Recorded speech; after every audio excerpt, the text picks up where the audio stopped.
وَلَقَدْ يَسَّرْنَا الْقُرْآنَ لِلذِّكْرِ فَهَلْ مِن مُّدَّكِرٍ۔ بسم اللہ الرحمن الرحیم۔ آج انشاءاللہ ہم قرآن مجید کا 12واں سپارہ اس کا مطالعہ کریں گے۔ یہاں پر سب سے پہلا پوائنٹ یہ ہے کہ اللہ رب العزت نے اس سپارے کے آغاز میں ایک اپنی قدرت کاملہ کی اظہار کرنے والی آیت اس کو یہاں پر نازل فرما دیا۔ فرمایا وَمَا مِن دَابَّةٍ فِي الْأَرْضِ إِلَّا عَلَى اللَّهِ رِزْقُهَا، روئے زمین پر کوئی رینگنے والا، چلنے والا، جاندار، زیرو ایسا نہیں جس کے رزق کا ذمہ اللہ نے اپنے ذمہ نہ لے لیا ہو۔ اب آپ ذرا جملے کی خوبصورتی پر غور کریں کہ اللہ جل شانہ جو کہ خالق کائنات ہیں وہ رازق کائنات بھی ہیں۔ اللہ نے صرف پیدا فرما کے چھوڑ نہیں دیا، مالک بھی ہیں، پورا قبضہ بھی ہے اور رزق بھی پہنچاتے ہیں اور ہر ایک کو رزق دے رہے ہیں، اور رزق کا مفہوم انتہائی وسیع ہے۔ رزق صرف وہ نہیں ہوتا جو کہ ہم خوراک کی شکل میں کھا لیتے ہیں، یہ جو میرا سانس چل رہا ہے یہ بھی رزق کے اندر داخل اور شامل ہے۔ مجھے جو صحت اللہ کے فضل سے ملی ہوئی ہے یہ بھی رزق کے اندر شامل ہے۔ مجھے جو اولاد کی نعمت، والدین کی نعمت، گھر والوں کی نعمت، اپنے گھر رہنے کے لیے گھر کی نعمت، آنے جانے کے لیے سواری کی نعمت، یہ جتنی نعمتیں ہیں یہ سب رزق کے اندر داخل اور شامل ہیں۔ اللہ نے بڑے خوبصورت انداز سے اپنے ذمے لے لیا، علی اللہ رزقھا، سب کا رزق اللہ کے ذمے ہے۔ اور آپ اسی لیے دیکھیں کہ انسان اپنا رزق اٹھائے نہیں پھرتا۔ اگر انسان کو ایک مہینے کا رزق سنبھالنا پڑ جائے، رکھنا پڑ جائے تو انسان اس پر قادر نہیں ہے۔ مثال کے طور پر جتنا ایک مہینے میں پانی میں نے پینا ہے، مجھے مہینے کے شروع میں آغاز میں دے دیا جائے یہ میاں آپ کا پانی ہے، اس کو آپ سنبھال لیجئے، یہ پورے مہینے میں آپ نے استعمال کرنا ہے۔ یہ سبزی ہے جتنی آپ نے کھانی ہے پورے مہینے میں، صرف ایک مہینے۔ کتنے سال کی میری زندگی؟ 60 سال، 70 سال انسان جیتا ہے، 80 سال، ایک سال کی نہیں، صرف ایک ماہ کی۔ چلیں ایک ماہ بھی زیادہ ہے، ہم ایک ہفتے کی چیزوں کو بھی نہیں سنبھال سکتے۔ یہ ایک ہفتے کی سبزی ہے، یہ ایک ہفتے کے مسالے ہیں، یہ ایک ہفتے کا دودھ ہے، یہ ایک ہفتے کا پانی ہے، یہ ساری چیزیں آپ کو اکٹھی دے دی گئیں۔ اب کوئی انسان سفر کر کے کہیں جا رہا ہے، کوئی انسان اپنے گھر میں بیٹھا ہوا ہے، ایک گھر میں اگر 4 افراد رہتے ہیں تو 4 کا سامان آ گیا، کہاں سے سنبھالیں گے؟ کیسے کریں گے؟ قربان جائیں اللہ کے نظام پر۔ اللہ نے ایسا زبردست نظام جاری فرما دیا کہ جہاں انسان پہنچتا ہے وہاں پر اس کا رزق پہلے سے پہنچا ہوتا ہے۔ اسی لیے اللہ نے فرمایا وَيَعْلَمُ مُسْتَقَرَّهَا وَمُسْتَوْدَعَهَا، اللہ تمہارے ہمیشہ کے رہنے کی جو مقام ہے، مکان ہے، اس کو بھی جانتا ہے، اور جس جگہ پر تم تھوڑی سی دیر کے لیے جاتے ہو اللہ کو وہ بھی پتا ہے۔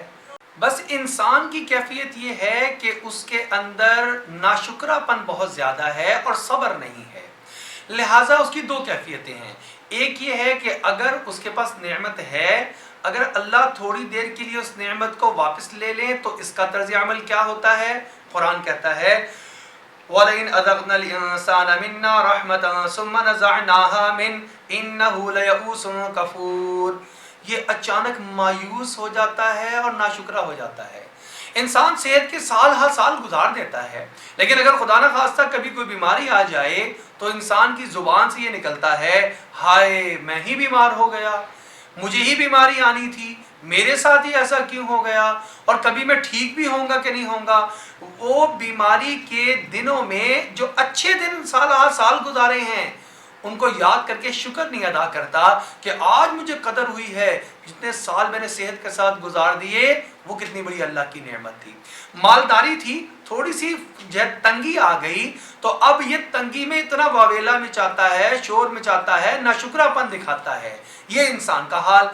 لیکن اگر پہلے تنگی میں سال ہر سال گزار رہا تھا، فراخی مل جائے تو تب کیا کرتا ہے؟ اللہ جل شانہ فرما رہے ہیں وَلَئِنْ أَذَقْنَاهُ نَعْمَاءَ بَعْدَ ضَرَّاءَ، اگر ہم اس کو تکلیف کے کئی سال دیں، اس کے بعد غربت میں بچپن گزرا، جوانی کے سال کچھ گزرے، پھر اللہ نے فراخی دے دی، تو اب بھی یہ اللہ جل شانہ کی طرف متوجہ ہونے کی بجائے اور شکر کی بجائے اس کو کیا کہتا ہے؟ لَيَقُولَنَّ ذَهَبَ السَّيِّئَاتُ عَنِّي، میرے برے دن گزر چکے ہیں. یعنی میری محنت، میں نے محنت اتنی کی، میں نے کوشش اتنی کی، میں نے تدبیریں ایسی کی، میں نے پڑھ لکھ کر ایسے طریقے سے کاروبار چلایا کہ میرے برے دن چلے گئے. حالانکہ برے دن یا اچھے دن اس کا مالک اللہ تھا. تو اللہ کی طرف متوجہ ہونا چاہیے. یہ قرآنی ہدایات، یہ 12ویں سپارے کا آغاز ہمیں یہ بتاتا ہے کہ مالی اعتبار سے پورا توکل اور بھروسہ اللہ کی ذات پہ کرنا چاہیے، اسباب اور ذرائع پورے اختیار کرنے چاہیے، اس کے بعد نتیجہ جو آئے اس پر راضی رہنا چاہیے. آگے اللہ رب العزت نے اسی سپارے کے اندر جو دوسری اہم بات اور دوسرا اہم پوائنٹ بیان فرمایا وہ یہ ہے کہ جس طرح اللہ کی ذات بے مثل ہے، لیس کمثلہ شیء، اس کی کوئی مثال ہی پیش نہیں کی جا سکتی، ویسے ہی اللہ رب العزت کے ساتھ جڑی ہوئی جتنی چیزیں ہیں وہ بھی بے مثال ہیں، بے مثل ہیں، بے نظیر ہیں. ان کی کوئی مثال اور نظیر پیش نہیں کی جا سکتی. ان میں سے ایک چیز کیا ہے؟ وہ اللہ کا کلام قرآن مجید ہے. قرآن مجید جب آپ صلی اللہ علیہ وسلم نے بیان فرمایا تو اس وقت کے لوگوں نے بھی یہ کہا کہ یہ اللہ کی طرف سے نہیں ہے، یہ تو محمد مصطفیٰ صلی اللہ علیہ وسلم نے خود بنا لیا ہے، لہذا یہ تو عام سی بات ہے. آج کے لوگ بھی جو نہ ماننے والے ہیں وہ قرآن کو ایک عام کتاب کے طور پر لیتے ہیں. تو قرآن نے خود اس کا ایک چیلنج دیا ہے ان کو. وہ چیلنج کیا ہے؟ ایک جگہ پہ اللہ رب العزت نے فرمایا کہ چلو اس طرح کر لو، اگر تمہیں یہ شک ہے کہ یہ اللہ کی طرف سے نہیں اور یہ اللہ کی طرح بے مثال اور بے نظیر نہیں بلکہ اس کی مثال لائی جا سکتی ہے تو اس جیسا قرآن پاک لے آؤ. جب ایک لمبے عرصے تک یہ دعویٰ رہا اور اس کا جواب نہ آیا تو پھر قرآن پاک میں اللہ رب العزت نے اس میں اور زیادہ لوگوں کے لیے آسانی اور تخفیف کر دی اور پھر یہ آیت نازل فرمائی جو بھی ہمارے سامنے ہے. فرمایا قل، آپ ان کو فرما دیجئے، فَأْتُوا بِعَشْرِ سُوَرٍ مِثْلِهِ مُفْتَرَيَاتٍ، تم 10 صورتیں اس جیسی اپنی طرف سے بنا کر لے آؤ. اور کیا کرو؟ وَادْعُوا مَنِ اسْتَطَعْتُم مِّن دُونِ اللَّهِ إِن كُنتُمْ صَادِقِينَ، تم اللہ کے علاوہ ساری کی ساری طاقتوں کو اکٹھا کر لو، سب سے مدد لو. سارے ادبا، خطبا، علمی لوگ آ جائیں، شعراء آ جائیں اور کتاب کے جاننے والے صاحب فن اور صاحب ادب آ جائیں اور 10 صورتیں بنا کر دکھا دیں. اور پھر فرمایا کہ یہ بھی نہیں تم کر سکو گے تو اس سے بھی نیچے اور تخفیف کرتے ہوئے ارشاد فرمایا کہ اگر تم لوگ سچے ہو تو ایک صورت ایسی لے آؤ. وَإِن كُنتُمْ فِي رَيْبٍ مِّمَّا نَزَّلْنَا عَلَىٰ عَبْدِنَا فَأْتُوا بِسُورَةٍ مِّن مِّثْلِهِ، ایک صورت ہی لے کر آ جاؤ. آگے جملہ سننے والا ہے. فرمایا فَإِن لَّمْ تَفْعَلُوا وَلَن تَفْعَلُوا، دیکھو اگر تم ایسا نہ کر سکو اور ہم تمہیں پہلے بتا دیتے ہیں تم ایسا نہیں کر سکو گے تو پھر اپنی چمڑی کو بچاؤ اور اپنے آپ کو جہنم سے بچاؤ جس کا ایندھن پتھر اور انسان ہوں گے. لہذا اللہ کا کلام بے مثل اور بے نظیر، اللہ کی تخلیق جتنی ہے وہ بے مثل ہے، وہ بے نظیر ہے، اس میں کوئی عیب اور نقص نہیں نکال سکتے، اس جیسا پیدا نہیں کر سکتے.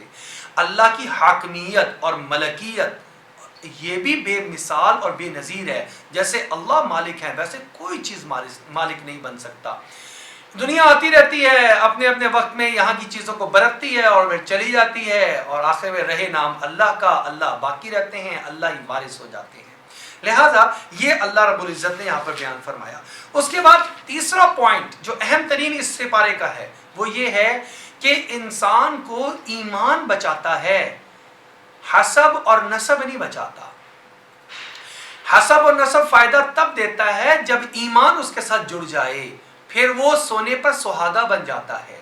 لیکن اگر حسب نسب ہے نرا لیکن ایمان نہیں ہے تو ابو جہل تو بن سکتا ہے، ابو لہب بن سکتا ہے، لیکن کوئی اچھا دنیا اور آخرت کے اعتبار سے نام نہیں بن سکتا. اس میں اللہ رب العزت نے واقعہ بیان کیا ہے کئی ساری قوموں کا. سب سے پہلے نوح علیہ السلام کا واقعہ بیان کیا اور تفصیل سے بیان کیا کہ جب عذاب آیا تو ان کا ایک بیٹا نافرمانی کر کے جانے لگا تو بیٹے کو سمجھایا، انہوں نے بڑی محبت سے اس کو بلایا. کیا کہا؟ انہوں نے کہا یا بنی ارکب معنا، اے میرے بیٹے آ جاؤ ہمارے ساتھ اس سواری پر، اس کشتی پر سوار ہو جاؤ. اس نے جواب میں کیا کہا؟ قال سآوی الی جبل یعصمنی من الماء، نہیں نہیں میں آپ کے ساتھ نہیں آؤں گا، آپ کی بات نہیں مانوں گا، آپ جس اللہ کی طرف بلا رہے ہیں اس کی طرف نہیں مانوں گا، یہ ظاہری ایک حالات ہیں، میں اس بڑے پہاڑ کے اوپر چڑھ جاؤں گا، یہ مجھے پانی سے بچا لے گا۔ تو نوح علیہ السلام کا بیٹا ہے، باپ کو نہیں مانا، حسب نسب کام نہیں آیا، اور لہر آئی اور اس کو غرق کر دیا، ڈبو دیا۔ لیکن یہاں پر ہی نوح علیہ السلام کے 3 بیٹے اور بھی تو ہیں، حام، سام، یافس، انہوں نے مان لیا۔ تو یہ سونے پر سہاگا کیا بنا کہ بعد میں جتنی نسل چلی ہے وہ ساری کی ساری ان سے چلی ہے۔ یہ نوح علیہ السلام کو اس لیے آدم ثانی بھی کہا جاتا ہے۔ پوری دنیا میں اس ٹائم میں جتنی بھی جو لوگ ہیں اور جتنی بھی پاپولیشن ہے ساری کی ساری انہی کی اولاد میں سے ہے۔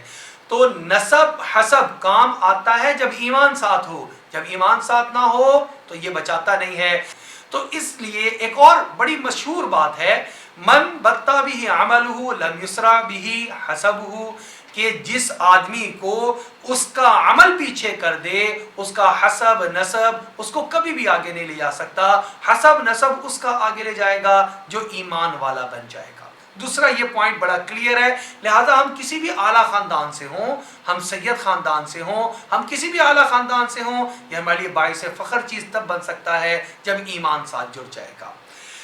اس سے اگلا پوائنٹ جو بڑا اہم ہے وہ سیدنا یوسف علی نبی جینا وعلیہ السلام کا واقعہ ہے۔ سیدنا یوسف علیہ السلام کا واقعہ اس سپارے میں بھی ہے، 12ویں سپارے کے آخر میں، اور 13ویں سپارے میں بھی ہے۔ جہاں جتنا واقعہ 12ویں میں ہے آج ہم انشاءاللہ اس کا مطالعہ کریں گے، جتنا 13ویں سپارے میں ہے اس کو انشاءاللہ کل کو بیان کریں گے۔ لہٰذا آج کی جو بات ہے وہ کیا ہے؟ سیدنا یوسف علیہ السلام کا قصہ، اس کے بارے میں قرآن خود کیا کہہ رہا ہے؟ قرآن کہتا ہے لَقَدْ كَانَ فِي يُوسُفَ وَإِخْوَتِهِ آيَاتٌ لِلسَّائِلِينَ، بہت بڑی نشانیاں ہیں یوسف علیہ السلام کے واقعے میں، بڑی سبق آموز چیزیں ہیں۔ سب سے پہلا سبق کیا ہے وہ سمجھ لیجئے۔ سب سے پہلا سبق یہ ہے کہ سیدنا یوسف علیہ نبینا وعلیہ السلام کو ایک خواب آیا، اور وہ خواب کیا تھا؟ انہوں نے جو اپنے والد سے بیان کیا، انی رأیت احد عشر کوکبا والشمس والقمر رأیتهم لی ساجدین، 11 ستارے، چاند اور سورج کو میں دیکھتا ہوں وہ مجھے سجدہ کر رہے ہیں۔ تو آپ ہر اچھی خبر ہر ایک کو بتانے کے لائق نہیں ہوتی، یہ آگے سے ان کے والد نے جواب دیا۔ انہوں نے جواب کیا دیا؟ انہوں نے فرمایا یا بنیا لا تقصص رؤیاک علی اخوتک، اپنے بھائیوں کے سامنے اس خواب کا تذکرہ مت کرنا، کیوں کیا ہوگا؟ فیکیدوا لک کیدا، حاسدین جو ہیں وہ اچھی خبر سن کر حسد میں مبتلا ہو جاتے ہیں، سازشی اور شریر لوگ شر پہنچانے کے درپے ہو جاتے ہیں۔ تو یہ بھی اپنی حفاظت کا عمل ہے کہ انسان اپنی ہر اچھی بات، ہر ملنے والی نعمت، ہر خوشی کی بات ہر ایک کو مت بتائے، صرف ان کو بتائے کہ جن کو بتانے سے پتہ ہے کہ ان کو بھی دلی طور پہ خوشی ہوگی اور اطمینان ہوگا، ہر ایک کو نہ بتائے۔ پہلی بات یہ پتہ چلی۔ دوسری جو ہمیں اس میں بات چلتی ہے وہ یہ کہ نیک لوگوں پر بھی آزمائش آ جایا کرتی ہے۔ سیدنا یعقوب علیہ السلام اللہ کے نبی ہیں، اور سیدنا یوسف علیہ السلام معصوم بچے ہیں، اور آگے چل کر یہ بھی نبی بننے والے ہیں، لیکن ان کو بھی ایک مشقت کا سامنا کرنا پڑا۔ یوسف علیہ السلام کی جدائی، ان کے جو بھائیوں نے جو ہے وہ مشاورت کی، پہلا مشورہ تو یہ ہوا کہ اس کو قتل کر دیا جائے۔ پھر ایک بھائی نے کہا اس کو قتل نہ کرو بلکہ کیا کرو، لا تقتلوا یوسف والقوہ فی غیابۃ الجب، اس کو کنویں میں ڈال دو، وہاں سے کوئی قافلہ آئے گا وہ اس کو لے کر چلا جائے گا، دور چلا جائے گا، تمہاری نظروں سے دور ہو جائے گا، والد کی نظروں سے دور ہو جائے گا، تمہیں درجہ اور رتبہ اور عزت اور مقام مل جائے گا جس کی تم خواہش رکھتے ہو۔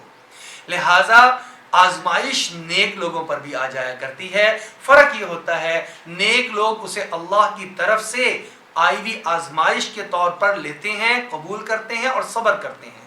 آپ دیکھیں جب آ کر خبر سنائی یعقوب علیہ السلام کو ان کے بیٹوں نے کہ ان کو تو بھیڑیا کھا گیا، تو انہوں نے کیا جواب دیا؟ فصبر جمیل، صبر جمیل،